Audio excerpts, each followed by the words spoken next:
Hi, Liber Anarchy responding to Fruity K's Bill Mahr on the O'Reilly factor religion. Okay, now you contend that Christians believe in the New Testament and not the Old Testament, except for as a historical text, in the sense of you no longer follow the rules that are set down in the Old Testament. Rather, you follow the rules that are in the New Testament, but the Old Testament you keep around for some kind of historical context. That's what I got from what you said.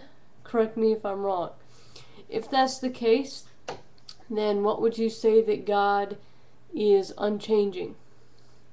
Did he change his mind? And if you believe in the Old Testament as far as history, then do you believe in Genesis?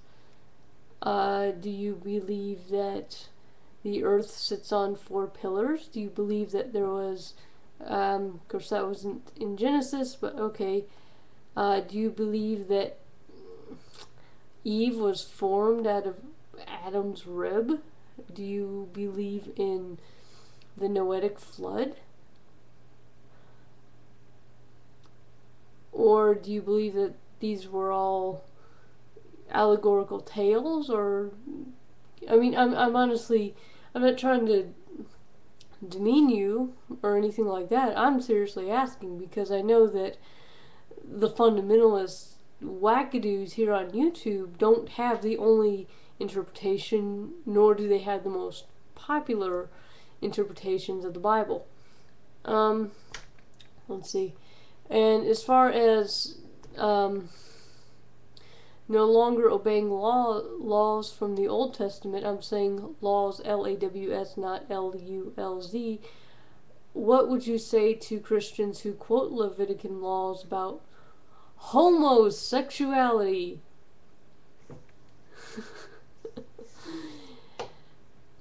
And as far as the New Testament is concerned, I don't have chapter and verse examples, so I won't ask specific questions because I'm just responding to your video on the fly. I didn't bother to actually go in the other room and get my Bible and, find a particular verse that says this, that, and the other thing. If you believe in the New Testament laws, how literally do you believe those? Because there are things in the New Testament, there are places where Jesus tells servants to be obedient to their masters. I mean, well, actually, I think it's slaves. Now, correct me if I'm wrong. Like I said, I'm not going to sit here and try and quote chapter and verse and say, well, what about in this book or this? Because, like I said, I didn't go and get my Bible and go and find out specific verses. But, yeah, how, even in the New Testament, I mean, do you believe it literally? Do you believe every word? Do you believe in biblical inerrancy? Or do you believe that some things are literally true and other things are not?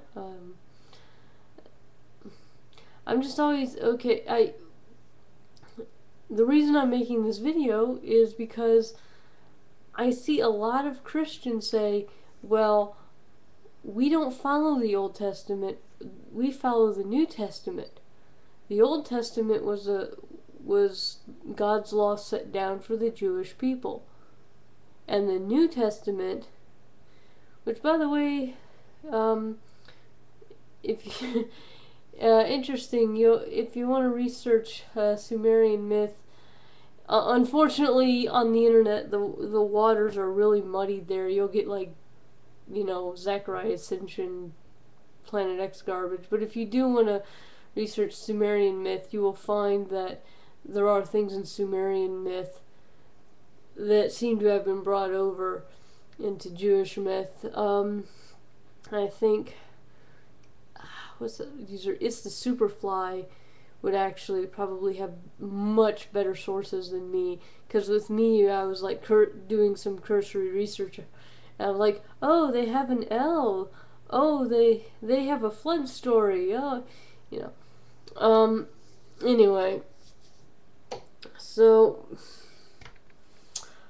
yeah, so not always, but I see a lot of Christians who disown the Old Testament.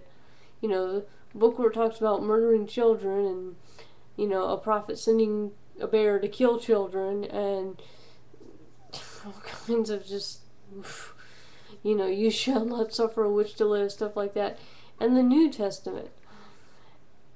But then, when they want to tell everybody how to live, they often start quoting the Old Testament. So, I want to know where you specifically stand on that. How do you approach the Bible? How do you approach the Old Testament? And my final question to you, and I realize this is a lot of questions, this might be worthy of a whole series of videos. Hey, have at it. But,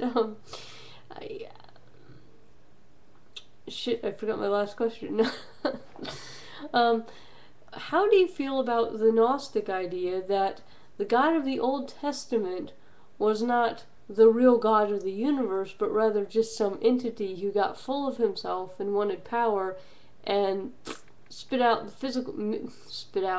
made the physical universe, and because this false God, Yahweh, is flawed, then his creation is flawed, but Jesus came to bring the revelation of the real, true God who's trying to clean up this mess that the old God has created.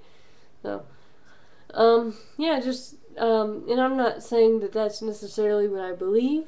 I've been playing around with some ideas about pantheism and panentheism and some, really wild ideas as far as like, they get a little bit new agey actually, as far as on the quantum level, on the subatomic level, you have particles that fluctuate from non-existence to existence. So they disappear in one place and appear in another place.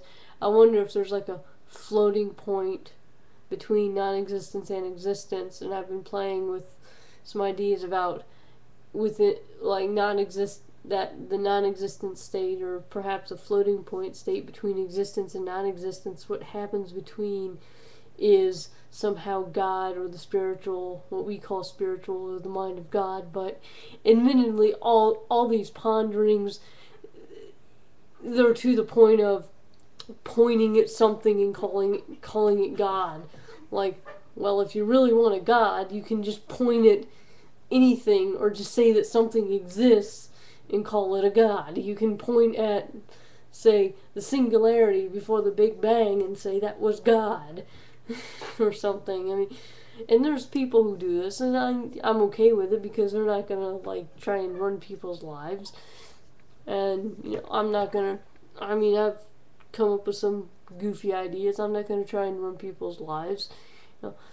But yeah. So what do you think of the idea behind Gnostic Christianity, that the God of the Old Testament, Yahweh, and the God of the New Testament, Jesus, are actually two different gods?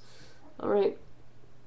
And I'm going to hang out here so I don't get cut off. Thanks for listening if you got this far, and sorry about rambling. I do get pretty rambly. And I will see you later.